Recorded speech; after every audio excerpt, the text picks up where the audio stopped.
पिछले वीडियो में हमने देखा वेत्री को एक दिन के लिए शेफ बनने का मौका मिला था, लेकिन उसी दिन किचन की गैस सप्लाई बंद हो गई।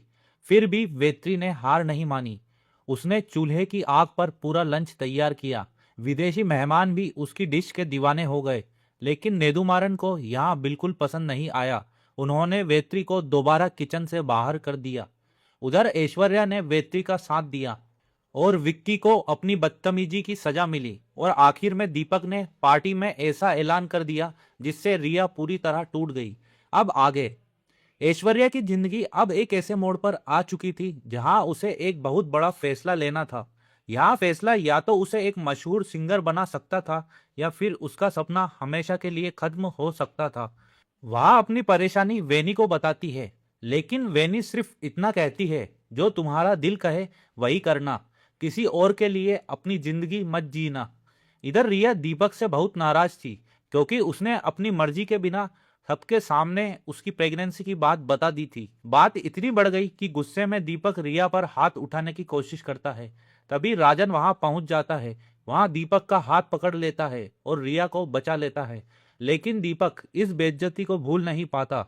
उसके मन में राजन के लिए नफरत और बढ़ जाती है। दूर खड़े रघुपति सर यहाँ सब देख रहे थे, लेकिन वहां चाकर भी कुछ नहीं कर सके। बाद में चाय पीते हुए उन्हें वेत्री की कही बात याद आती है। उन्हें एहसास होता है कि अपने बच्चों को ऐसे लोगों के भरोसे नहीं छोड़ना चाहिए जो मुश्किल वक्त में कभी साथ नहीं देते। वेत्री की बातों ने उनकी आंखें खोल दी थी। इसी खुशी में वहां वेत्री को इनाम के तौर पर पैसे भी देते हैं। अब रघुपति सर समझ चुके थे कि रिया को लेकर उन्होंने बहुत बड़ी गलती कर दी थी। उधर किचन में वेत्री शिवा के साथ मिलकर जीजू अंकल और पद्मा आंटी की डेट के लिए एक स्पेशल डिश तैयार करता है। थोड़ी देर बाद ऐश्वर्या भी उन दोनों का साथ देने लगती है। डिश तैयार होते ही वहां नेदुरामन पहुंच जाते हैं। उन्हें देखते ही वेत्री फौरन छिप जाता है। नेदुरामन उस डिश का स्वाद चखते हैं और उसकी दिल खोलकर तारीफ करते हैं। इतना ही नहीं, वह खुद उस नई डिश का नाम भी रखते हैं। जब जीजू अंकल और पद्मा आंटी वहां डिश खाते हैं तो दोनों बहुत खुश हो जाते हैं। उनकी डेट सफल हो जाती है, लेकिन पद्मा आंटी जब अगली डेट की बात करती है तो जीजू अंकल की हालत देखने लायक हो जाती है। उधर ऐश्वर्या जीजू अंकल की बातें बहुत ध्यान से सुन रही थी, क्योंकि वह जिंदगी को लेकर बहुत गहरी बातें कर रहे थे। वहीं राजन की वजह से हुई बेइज्जती को दीपक भूल नहीं पा रहा था। वहां देर रात तक शराब पीता रहता है। उसी रात ऐश्वर्या हिम्मत जुटाकर अपने पिता नेदुमारन से अपने सिंगर बनने के सपने की बात करती है, लेकिन नेदुमारन उसकी एक भी बात नहीं सुनते। उनकी सिर्फ एक ही इच्छा थी कि ऐश्वर्या उनकी तरह एक बड़ी शेफ बने। वह नहीं चाहते थे कि उनकी दूसरी बेटी भी उनके खिलाफ जाकर अपना रास्ता चुने। अपने पिता की बात सुनकर ऐश्वर्या अपने सपने को दिल में ही दफन कर देती है। वहीं दूसरी तरफ जीजू अंकल अपनी पहली डेट के लिए ऐश्वर्या की गाड़ी लेकर बहुत खुशी खुशी निकल पड़ते हैं, लेकिन ऐश्वर्या अपनी स्कूटी को लेकर काफी परेशान थी। इसी बीच रघुपति सर अपनी पुरानी गलती सुधारने का फैसला करते हैं। वह रिया से माफी मांगते हैं और कहते हैं, आज के बाद तुम जो भी फैसला लोगी मैं हमेशा तुम्हारे साथ रहूंगा। लेकिन रिया का जवाब साफ था, यह मेरी लड़ाई है और इसे मुझे ही लड़ना होगा। रिया की बात सुनकर रघुपति सर का मन काफी हल्का हो जाता है। उधर नेदुमारन भी अपने सख्त व्यवहार के लिए रघुपति सर से माफी मांगते हैं, लेकिन रघुपति सर के मन में एक बात अब भी चुभ रही थी। उन्हें दुख था कि रिया की प्रेगनेंसी की खबर उन्हें किसी और से पता चली। उन्हें डर था कि शायद रिया के दिल में उनकी जगह पहले जैसी नहीं रही। तभी वेत्री रघुपति सर की पसंदीदा आइसक्रीम लेकर आता है। जैसे ही रघुपति सर आइसक्रीम खाने लगते हैं, नेदुमारन उसे सूंघकर ही रुक जाते हैं। वेत्री भी आइसक्रीम को सूंघता है और तुरंत कह देता है, इसमें शुगर ज्यादा है, ये आपके लिए ठीक नहीं। नेदुमारन भी उसकी बात की पुष्टि कर देते हैं, लेकिन रघुपति सर हैरान रह जाते हैं। आखिर वेत्री को सिर्फ खुशबू से इतनी बड़ी बात कैसे पता चल गई। वेत्री मुस्कुराते हुए कहता है, मैंने सिर्फ स्मेल से पता लगाया। रघुपति सर यही सवाल नेदुरामन से भी पूछते हैं, लेकिन नेदुमारन सच छिपा लेते हैं। वहां कहते हैं, शायद वेत्री ने कैरेमल की खुशबू से अंदाजा लगाया होगा। असल में अगर नेदुमारन सच बोल देते तो उन्हें यहाँ भी बताना पड़ता कि उन्हें खुद यह बात पहले क्यों नहीं समझ आई। रघुपति सर नेदुरामन की बातों से सब कुछ समझ चुके थे। नेदुमारन तुरंत वेत्री को वहां से भेज देते हैं। वेत्री के जाते ही रघुपति सर एक सवाल पूछते हैं, इतना टैलेंटेड लड़का आखिर किचन में क्यों नहीं है? नेदुमारन कोई जवाब नहीं देते। तभी रघुपति सर सिर्फ एक नाम लेते हैं, चिदम्बरम। यह नाम सुनते ही नेदुमारन के चेहरे का रंग उड़ जाता है। उधर विक्की भी अब वही सब झेल रहा था जो वहां पहले रूम सर्विस वालों के साथ करता था। वेनी उसे लेकर काफी परेशान थी। तभी विक्की गुस्से में किचन पहुंचता है और बिल में गड़बड़ी का आरोप सीधे वेनी पर लगा देता है। उसे लगता था कि वेनी जानबूझकर उसे फंसा रही है, लेकिन ऐश्वर्या बीच में आ जाती है और विक्की को उसकी गलती का एहसास कराती है। तभी वेत्री भागता हुआ वहां पहुंचता है। वहां बताता है कि जीजू अंकल अस्पताल में भर्ती हैं। यहाँ सुनते ही वेत्री और ऐश्वर्या फौरन अस्पताल पहुंचते हैं। वहां पता चलता है कि आइसक्रीम खाने की वजह से उनकी तबीयत बिगड़ गई थी। लेकिन अस्पताल से निकलते ही जीजू अंकल फिर से पद्मा आंटी के साथ डेट पर निकल पड़ते हैं। उधर ऐश्वर्या की चिंता अब भी अपनी स्कूटी को लेकर थी। उसे डर था कि अगर स्कूटी को कुछ हो गया तो उसके पापा उसे बिल्कुल नहीं छोड़ेंगे। वेत्री और ऐश्वर्या दोनों जीजू अंकल का पीछा करते हैं, लेकिन अपनी डेट में व्यस्त जीजू अंकल वेत्री को ही डांट देते हैं। इसी दौरान एक बड़ा हादसा हो जाता है। पद्मा आंटी की छुप छुपाकर चल रही डेट उनकी बेटी के सामने आ जाती है। वहां अपनी मां पर बहुत गुस्सा करती है। यह सब देखकर जीजू अंकल भी बहुत दुखी हो जाते हैं। उन्होंने कुछ और सोचा था, लेकिन हो कुछ और ही रहा था। उसी रात वेत्री एक नशे में धुत आदमी से उलझ जाता है। उसे लगता है कि सामने वाला नशे में है, इसीलिए वहां उसे बहुत खरी खोटी सुना देता है। लेकिन जैसे ही उस आदमी का नशा उतरता है, वह अपनी धमकी सच कर देता है। वहां वेत्री का ठेला अपने साथ ले जाता है। वेत्री उसे बहुत रोकने की कोशिश करता है, लेकिन वहां एक नहीं सुनता। अब सिर्फ वेत्री ही नहीं, अक्का आंटी की रोजी रोटी भी छिन चुकी थी। वेत्री के पास अब सिर्फ पछतावा बचा था। इसके बाद किचन में वेट्री एक बिल्कुल नई डिश बनवाने के लिए आया था, जिसको खुद रघुपति सर ने बनाने को बोला था। इस बात पर जॉन सर और नेदुरामन दोनों को भरोसा नहीं था, इसीलिए वहां इस बात को पक्का करने के लिए रघुपति सर को कॉल करते हैं। पक्का होने के बाद नेदुमारन उस डिश को बनाकर खुद रघुपति सर के पास लेकर जाते हैं। मगर यहीं पर एक नया ट्विस्ट आता है। दरअसल रघुपति सर इस डिश को परखने के लिए वेट्री को बुलाते हैं। यहाँ हमें पता चलता है कि यहाँ डिश असल में रघुपति सर की नहीं, बल्कि यहाँ डिश वेट्री की थी, जिसको नेदुमारन ने बनाई थी। इस बार फिर से नेदुमारन का खून जल जाता है, मगर इस बार अकेले वेट्री ने नहीं, बल्कि वेट्री और रघुपति सर दोनों ने मिलकर जलाया था। अब इस बात को जानकर जॉन सर बहुत खुश होते हैं कि वेट्री ने नेदुरामन से यहाँ सूप बनवाया था। वहीं इधर पद्मा आंटी जाने से पहले एक आखिरी बार जीजू अंकल से मिलने आती है। अपनी बेटी के लाख मना करने के बावजूद दोनों एक दूसरे से दिल की सारी बातें करते हैं और फिर से मिलने का वादा करते हैं। पद्मा आंटी वहां से चली जाती है, लेकिन उनके जाने के बाद जीजू अंकल अंदर से पूरी तरह टूट जाते हैं। उधर आज ऐश्वर्या का बड़ा शो था, लेकिन एक नई परेशानी खड़ी हो गई। उसका गिटारिस्ट आया ही नहीं। तभी उसकी नजर वेत्री पर पड़ती है और उसे एक आइडिया आता है। वहां वेत्री से गिटारिस्ट बनने की रिक्वेस्ट करती है। वेत्री थोड़ा झिझक के बाद मान जाता है, लेकिन उसके मन में एक डर भी था, कहीं ऐश्वर्या उससे किसी पुरानी बात का बदला तो नहीं ले रही। खैर, शो शुरू होता है और ऐश्वर्या की परफॉर्मेंस सबका दिल जीत लेती है। वेत्री भी गिटार बजाने की ऐसी एक्टिंग करता है कि किसी को जरा भी शक नहीं होता। शो खत्म होने के बाद एक लड़की वेत्री की जमकर तारीफ करती है और वेत्री भी अपने बारे में बड़ी बड़ी बातें करने लगता है। लेकिन तभी ऐश्वर्या वहां पहुंच जाती है और पूरा सीन एक पल में बदल जाता है, क्योंकि वहां लड़की कोई और नहीं बल्कि ऐश्वर्या की बड़ी बहन थी। अब वेत्री की अच्छी खासी फजीहत हो चुकी थी। उसी दौरान ऐश्वर्या वेत्री से दोनों बहनों की फोटो खींचने के लिए कहती है, लेकिन फोटो लेते समय नेदुरामन का कॉल आ जाता है। गलती से वहां कॉल वेत्री उठा लेता है। फोन पर नेदुरामन को देखते ही वेत्री की बोलती बंद हो जाती है और वहां तुरंत फोन काट देता है। उधर नेदुमारन के मन में एक नया शक पैदा हो जाता है। उन्हें लगता है कहीं वेत्री का उनकी बेटी के साथ कोई चक्कर तो नहीं चल रहा। हालांकि वहां उस समय कुछ नहीं कहते, लेकिन रास्ते में इस बात का जिक्र जरूर करते हैं। तब ऐश्वर्या बड़ी समझदारी से पूरी बात संभाल लेती है। आगे वेत्री ऐश्वर्या से उसकी बड़ी बहन के बारे में पूछता है। तब ऐश्वर्या बताती है कि उसकी दीदी भी एक बेहतरीन शेफ थी, बल्कि वहां उससे भी ज्यादा अच्छा खाना बनाती थी। लेकिन उनका सपना दुनिया घूमना था और नई नई चीजें सीखना था, इसीलिए एक दिन वहां घर छोड़कर चली गई। फिर ऐश्वर्या मुस्कुराते हुए कहती है, शायद एक दिन मैं भी अपने सपनों के लिए घर छोड़ दूं। यहाँ सुनकर वेत्री भी अपनी कहानी बताता है। वहाँ कहता है कि उसका सपना अपनी बहन को पढ़ाना और अपनी माँ को सुकून की जिंदगी देना है। फिर वहाँ अपनी छोटी सी दुकान का जिक्र करता है, जिससे वहाँ कुछ अतिरिक्त पैसे कमा लिया करता था, लेकिन अब वहाँ भी बंद हो चुकी है। आखिर में ऐश्वर्या वेत्री को उसके हॉस्टल के बाहर छोड़ देती है, लेकिन अब तक दोनों के बीच एक नया रिश्ता धीरे धीरे बनना शुरू हो चुका था। शायद दोनों के दिलों में कुछ नया जन्म ले रहा था। अब अगले दिन वेत्री अपनी माँ से बात करता है, लेकिन यहाँ बातचीत उसे अंदर से तोड़ देती है। उसे पता चलता है कि उसकी बहन उसकी मदद के चक्कर में अपनी कमर घायल कर बैठी है।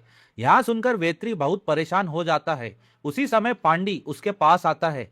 वेत्री उससे काम के बारे में पूछता है, क्योंकि इस वक्त उसे पैसों की सबसे ज्यादा जरूरत थी। उधर रघुपति सर राजन से मिलते हैं। वहां उसे कहते हैं कि रिया का खास ख्याल रखना, उसे कभी यहाँ महसूस नहीं होना चाहिए कि वहां अकेली है। वहीं रिसोर्ट में जॉन सर जमकर हंगामा कर रहे थे, क्योंकि पांडी ने एक ग्राहक के लिए बाहर से खाना मंगवा दिया था। ग्राहक का कहना था कि रिसोर्ट का खाना बहुत महंगा है, इसीलिए उसे बाहर से खाना मंगाना पड़ा। तभी राजन वहां पहुंच जाता है और बात को शांत कर देता है। जॉन सर भी चुपचाप वहां से निकल जाते हैं। बातों ही बातों में पांडी एक बड़ा सपना बताता है। वहां कहता है कि एक दिन वहां इसी रिसोर्ट में अपना छोटा सा किचन खोलेगा, जहां हर किसी को सस्ता और स्वादिष्ट खाना मिलेगा। उधर रिया की दिलचस्पी अब रिसोर्ट के कामों में बढ़ने लगी थी, खास तौर पर किचन के खर्चों में, क्योंकि उसे लग रहा था कि सबसे ज्यादा खर्च यहीं हो रहा है। इसी बीच रिसोर्ट में एक नई आदमी की एंट्री होती है। वहां सीधे नेदुरामन से मिलने की बात करता है। उसकी बात सुनकर वेत्री भी हैरान रह जाता है। वहां नेदुमारन को उस आदमी का संदेश देने किचन पहुंच जाता है, लेकिन उस आदमी ने एक और नाम लिया था, चीका। जैसे ही वेत्री यहाँ नाम लेता है, नेदुमारन एकदम चौंक जाते हैं। फिर नेदुमारन उसे अपने पुराने दोस्त लियो से मिलने उसके कमरे में पहुंचते हैं। लियो जैसे ही चीका का जिक्र करता है, नेदुमारन अनजान बनने लगते हैं। वहां साफ कहते हैं कि वहां ऐसे किसी इंसान को नहीं जानते। उसी समय वेत्री भी टीवी ठीक करने के लिए वहां पहुंच जाता है। दरअसल उसे लियो ने ही बुलाया था। वेत्री को देखते ही नेदुमारन की सांसें अटक जाती हैं। उन्हें बस एक ही डर था, कहीं लियो वेत्री के सामने चीका का नाम या उससे जुड़ा कोई राज न बता दे। इसी डर में नेदुमारन किचन का बहाना बनाकर वहां से निकल जाते हैं। बाहर आने के बाद उनके दिमाग में बस एक ही सवाल घूम रहा था, अब क्या होगा। एक तरफ वेत्री और दूसरी तरफ लियो। क्या उसका सालों पुराना राज अब सबके सामने आने वाला था। यही सोचते सोचते वहां इतने खो जाते हैं कि उनके बिल्कुल सामने खड़ा वेत्री भी उन्हें दिखाई नहीं देता। उधर उत्तमन सर वेत्री और ऐश्वर्या को एक खास जिम्मेदारी सौंपते हैं। इस बार रिसोर्ट में एक रोमांटिक कपल आने वाला था, इसीलिए दोनों को अपना अपना काम बहुत सावधानी से करने की हिदायत दी जाती है। इसी बीच ऐश्वर्या की नजर वेनी पर पड़ती है। वहां चुपके चुपके विक्की से बात कर रही थी। यहाँ देखकर ऐश्वर्या को गलतफहमी हो जाती है। उसे लगता है कि दोनों के बीच कुछ चल रहा है, और सबसे बड़ा दुख उसे इस बात का होता है कि उसकी सबसे अच्छी दोस्त ने इतनी बड़ी बात उससे छिपा ली। उधर रिया रिसोर्ट के पूरे हिसाब किताब की जांच करती है। तभी उसे पता चलता है कि रिसोर्ट का प्रॉफिट लगातार घटता जा रहा है। जब वहां इसकी वजह पूछती है तो राजन बताता है कि सबसे ज्यादा खर्च किचन की वजह से हो रहा है। रिया कहती है कि इस बारे में नेदुमारन से बात करनी चाहिए, लेकिन राजन बेबस होकर कहता है, वो सुनेंगे तब ना। रिया तुरंत जवाब देती है, तो फिर मैं उनसे खुद बात करूंगी। कुछ ही देर बाद रिया नेदुमारन से इस मुद्दे पर बात करती है, लेकिन उसे भी वही जवाब मिलता है जो पहले राजन को मिला था। नेदुमारन रिया की बात सुनते ही गुस्से से भर जाते हैं। उन्हें लगता है कि यहाँ सब राजन ने उसे सिखाया है, जबकि असलियत कुछ और ही थी। यह सवाल रिया ने अपनी समझ से पूछा था। अब नेदुमारन सिर्फ एक ही बात सोच रहे थे, आखिर रिया ने ऐसा सवाल क्यों पूछा। उसी गुस्से में जब ऐश्वर्या बिना इजाजत उनके कमरे में आती है, तो उन्हें खुद भी नहीं पता चलता कि वहां क्या क्या बोल रहे हैं। वैसे भी लियो की बात उन्हें पहले से परेशान कर रही थी, क्योंकि लियो ने एक बार फिर चीका की डिश बनाने की मांग रख दी थी। ऐश्वर्या शाम के प्रोग्राम के खाने की पूरी डिटेल देकर वहां से चली जाती है। बाहर निकलते ही वहां वेनी को पूरी तरह नजरअंदाज कर देती है। वेनी कुछ समझ ही नहीं पाती आखिर ऐश्वर्या ऐसा व्यवहार क्यों कर रही थी। शाम होते ही सभी लोग प्रोग्राम की तैयारियों में जुट जाते हैं। इसी दौरान वेनी एक जरूरी बात पूछने के लिए ऐश्वर्या के पास जाती है, लेकिन इस बार भी ऐश्वर्या उसे अनदेखा कर देती है। अब वेनी से रहा नहीं जाता, वहां सीधे पूछ लेती है, आखिर मेरी गलती क्या है।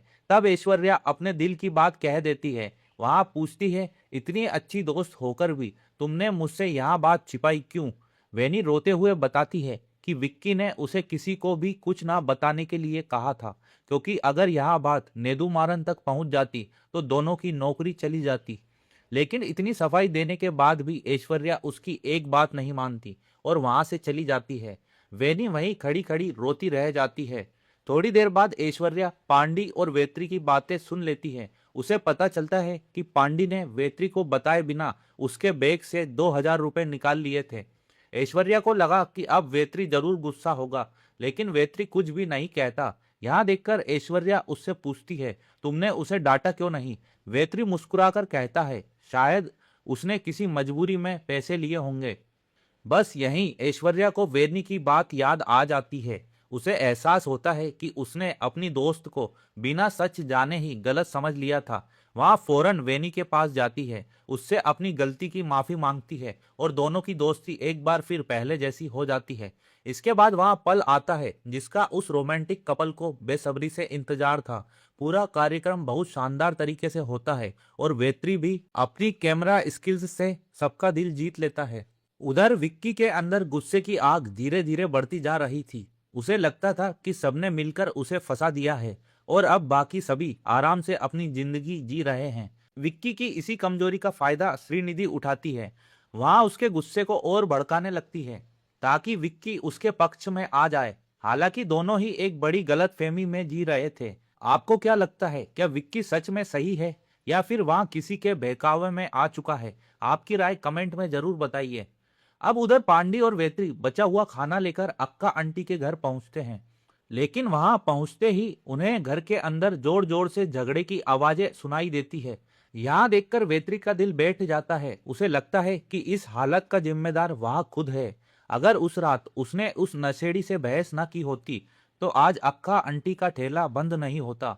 वहां अक्का आंटी से बात करने की कोशिश भी करता है, लेकिन वहां किसी से बात करने की हालत में नहीं थी।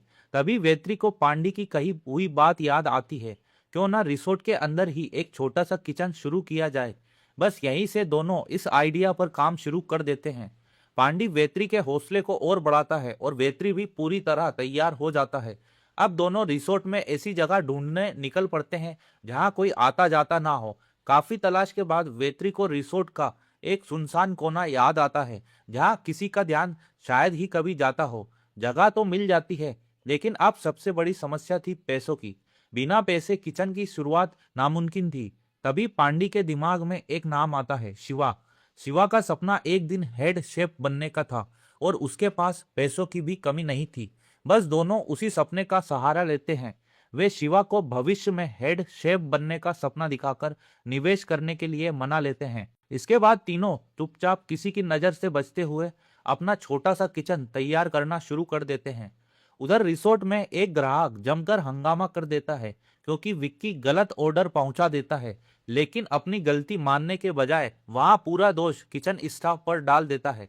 तभी वेनी और ऐश्वर्या वहां पहुंचती हैं और सभी के सामने सच्चाई बता देती है कि उन्हें भी यही ऑर्डर मिला था, यानी गलती किचन की नहीं बल्कि विक्की की थी। सच सामने आते ही विक्की गुस्से में ऐश्वर्या से बदतमीजी करने लगता है, लेकिन इस बार वेनी चुप नहीं रहती। वहां विक्की को करारा जवाब देती है। मामला और बढ़ने ही वाला था कि तभी उत्तमन सर वहां पहुंच जाते हैं। वहां सबको शांत कराते हैं और समझदारी से पूरा मामला संभाल लेते हैं। इसी बीच वेत्री के नए सफर की शुरुआत भी हो जाती है, क्योंकि उसे अपने छोटे से किचन का पहला ऑर्डर मिल चुका था। लेकिन वेत्री उस ग्राहक से एक बात की विनती करता है। वहां कहता है, हमारे इस छोटे से किचन की बात फिलहाल किसी को मत बताइए। ग्राहक भी उसकी बात मान जाता है। अपना पहला ऑर्डर सफलतापूर्वक पूरा करने के बाद तीनों की खुशी देखने लायक थी। उधर वेनी की बातों से विक्की का गुस्सा अब भी शांत नहीं हुआ था। अपना दर्द भुलाने के लिए वहां जमकर शराब पीने लगता है। तभी श्रीनिधि वहां पहुंचती है। वहां विक्की के हाथ से शराब की बोतल छीन लेती है और कहती है, मैं तुम्हारे साथ हूँ। बस इतना सुनते ही विक्की उसे गले लगा लेता है और यहीं श्रीनिधि चाहती भी थी। उधर उत्तमन सर वेत्री को 4 तौलिए एक कमरे में पहुंचाने के लिए कहते हैं। वेत्री तौलिए लेने जाता है, लेकिन वहां विक्की पहले से मौजूद था। मौका मिलते ही वहां फिर से वेत्री पर अपनी धौंस जमाने लगता है, लेकिन इस बार भी वेत्री जरा भी नहीं डरता। तभी उत्तमन सर वहां पहुंच जाते हैं। वहां विक्की को सख्त चेतावनी देते हैं, क्योंकि वहां पहले ही अपनी गलती की सजा भुगत रहा था। इसी बीच शिवा सबको टॉफियां बांट रहा था। आज उसका जन्मदिन था। शाम को उसने अपने सभी दोस्तों के लिए एक पार्टी रखी थी। तभी वेनी शिवा से पूछती है, क्या तुमने विक्की को भी बुलाया है? शिवा कहता है, हाँ, उसे भी बुलाया है। लेकिन शिवा विक्की और श्रीनिधि की बढ़ती नजदीकियों को देखकर थोड़ा परेशान जरूर था। उधर विक्की पार्टी में जाना ही नहीं चाहता था, क्योंकि उसे लगता था कि वहां उसके दुश्मन मौजूद होंगे। हालांकि असल में यहाँ सिर्फ उसकी गलतफहमी थी, लेकिन श्रीनिधि उसे समझाकर पार्टी में चलने के लिए मना लेती है और धीरे धीरे उसकी चाल भी काम करने लगी थी। शाम को पार्टी शुरू होती है। लगभग सभी लोग वहां मौजूद थे, बस विक्की का इंतजार था। कुछ देर बाद वहां भी पहुंच जाता है, जिसका वेनी को सबसे ज्यादा इंतजार था। लेकिन जैसे ही वेनी विक्की को श्रीनिधि के साथ देखती है, उसका दिल टूट जाता है। दुख में वहां बहुत ज्यादा शराब पी लेती है। नशा चढ़ते ही वहां विक्की से बहस करने लगती है। बात इतनी बढ़ जाती है कि विक्की वेनी पर हाथ उठाने की कोशिश करता है, लेकिन तभी वेत्री बीच में आ जाता है और विक्की को रोक देता है। अब वेत्री से यहाँ सब तमाशा देखा नहीं जा रहा था, यहाँ सब ऐश्वर्या भी देख रही थी। वह वेत्री को वहां से बाहर ले जाती है, लेकिन उन्हें चैन वहां भी नहीं मिलता, क्योंकि थोड़ी देर बाद पांडी भागता हुआ आता है और विक्की और वेनी के बीच फिर से हुए झगड़े की खबर देता है। असल में वेनी को इस बात का दुख नहीं था कि विक्की उससे नाराज है। उसे सबसे ज्यादा तकलीफ इस बात से थी कि श्रीनिधि अब विक्की के बहुत करीब आ चुकी थी और यही बात उसे बिल्कुल भी पसंद नहीं आ रही थी। दूसरी तरफ विक्की अब श्रीनिधि के खिलाफ एक शब्द भी सुनने को तैयार नहीं था। हालांकि वेत्री उसे उसकी हरकत के लिए चेतावनी जरूर देता है। अगली सुबह विक्की रात की गलती के लिए किचन में आकर वेनी से माफी मांगता है, लेकिन वेनी पूरी गलती खुद पर ले लेती है। इसी दौरान किचन में उसकी नजर किसी को तलाश रही थी, लेकिन वहां किसे ढूंढ रही थी, यहाँ अभी भी एक रहस्य बना हुआ था। उधर रिया रिसोर्ट के बढ़ते हुए फूड कॉस्ट को लेकर काफी गंभीर हो चुकी थी, लेकिन राजन का कहना था कि जब तक नेदुमारन अपने फैसले नहीं बदलेंगे, तब तक इस समस्या का हल होना पॉसिबल नहीं है। लेकिन रिया अपने फैसले पर पूरी तरह अड़िग थी, इसीलिए वहां राजन से कहती है कि इन्वेस्टर्स के साथ एक मीटिंग रखी जाए और खास तौर पर जॉन सर और नेदुमारन को उस मीटिंग में जरूर बुलाया जाए। रिया का यह बदला हुआ अंदाज देखकर राजन भी हैरान था। वहां सबसे पहले जॉन सर को मीटिंग की खबर देता है। उधर वेत्री लियो के लिए खाना लेकर पहुंचता है, लेकिन लियो एक निवाला खाते ही कहता है कि उसे वहां स्वाद नहीं मिला जिसकी उसे तलाश थी। यह बात सुनकर वेत्री अपने छोटे से सीक्रेट किचन के बारे में सोचने लगता है। वहां लियो को अपना मेन्यू दिखाने ही वाला था, लेकिन उसी समय नेदुमारन वहां आ जाते हैं। उन्हें देखते ही वेत्री घबरा जाता है और उसके हाथ से मेन्यू कार्ड गिर जाता है। किस्मत अच्छी थी कि नेदुमारन के देखने से पहले ही वहां उसे उठा लेता है। फिर भी कुछ पल के लिए वेत्री की सांसें थम जाती है। उधर रिसेप्शन पर रिसेप्शनिस्ट वेनी और ऐश्वर्या के हाव भाव ध्यान से देख रही थी। ऐसा लग रहा था जैसे वहां दोनों के मन की बात जानना चाहती हो, लेकिन उसकी असली मंशा क्या थी, यह अभी साफ नहीं था। इसी बीच जॉन सर नेदुमारन को आने वाली मीटिंग के बारे में बताते हैं। मीटिंग का नाम सुनते ही नेदुमारन का पारा चढ़ जाता है, क्योंकि इस मीटिंग का मकसद था फूड कॉस्ट कम करना और नेदुमारन यहाँ बिल्कुल नहीं चाहते थे। उन्हें डर था कि अगर खर्च कम करने की बात मान ली गई तो वहां अपनी मर्जी से खाना नहीं बना पाएंगे। आखिर खर्च तो रघुपति सर का होता था, लेकिन नाम नेदुमारन का बनता था। उधर वेत्री अपने सीक्रेट किचन में एक ग्राहक का ऑर्डर तैयार कर रहा था। तभी उसके पास एक जरूरी फोन आता है। वहां बनती हुई डिश पांडी को संभालने के लिए कहकर थोड़ी देर के लिए चला जाता है, लेकिन पांडी मोबाइल में इतना उलझ जाता है कि पूरी डिश जल जाती है। अब ऑर्डर देने में पहले ही काफी देर हो चुकी थी, इसीलिए वेत्री एक नया फैसला लेता है। वह वही डिश बनाता है जो बचपन में उसके पिता उसके लिए बनाया करते थे। दिल से बनाई गई वह डिश तैयार होने के बाद वेत्री उससे ग्राहक तक पहुंचाने के लिए पांडी को दे देता है। लेकिन रास्ते में पांडी का सामना उत्तमन सर और विक्की से हो जाता है। उसी समय एक ग्राहक की तबीयत खराब हो जाती है। उत्तमन सर पांडी से कहते हैं कि पहले उस ग्राहक को संभालो और खाना फिलहाल विक्की की टेबल पर रख दो। बस यहीं से एक बहुत बड़ी मुसीबत जन्म ले लेती है। वेत्री की बनाई हुई डिश जिसे एक दूसरे ग्राहक तक पहुंचाना था, वहां गलती से किसी और के पास पहुंच जाती है। लेकिन यहाँ कोई हादसा नहीं था, इसके पीछे विक्की की चाल थी। बदला लेने के लिए उसने जानबूझकर ऑर्डर बदल दिया था और अब इस गलती की पूरी मार वेत्री पर पड़ने वाली थी। लेकिन विक्की की चाल यहीं खत्म नहीं हुई। वहां वेत्री की बनाई हुई डिश जिस ग्राहक तक पहुंचानी थी, उसे वहां भेजने के बजाय सीधे लियो के पास पहुंचा देता है। और यही उसकी सबसे बड़ी गलती साबित होने वाली थी, क्योंकि लियो पहले से ही चीका की डिश का दीवाना था। जैसे ही वह शराब के नशे में उस डिश का पहला निवाला खाता है, वह एकदम हैरान रह जाता है। अगले ही पल वहां लगभग पागलों की तरह दौड़ता हुआ सीधा किचन की तरफ भागता है। आखिर उस डिश में उसे वही स्वाद मिला था जिसकी वहां कई सालों से तलाश कर रहा था, चीका का स्वाद। उधर पांडी अपनी डिश लेने वापस आता है, लेकिन वहां पहुंचकर उसके पैरों तले जमीन खिसक जाती है, क्योंकि वहां डिश पहले ही किसी और को परोसी जा चुकी थी। अब पांडी की भी सांसें अटक जाती है। इधर लियो बार बार सिर्फ एक ही नाम दोहरा रहा था, चीका चीका, और उसी नाम को पुकारते हुए वहां सीधे किचन में पहुंच जाता है। लियो को इस हालत में देखकर पांडी भागता हुआ वेत्री के पास आता है। उसे लगता है कि शायद खाना खराब होने की वजह से लियो शिकायत करने पहुंचा है, लेकिन असल वजह कुछ और ही थी।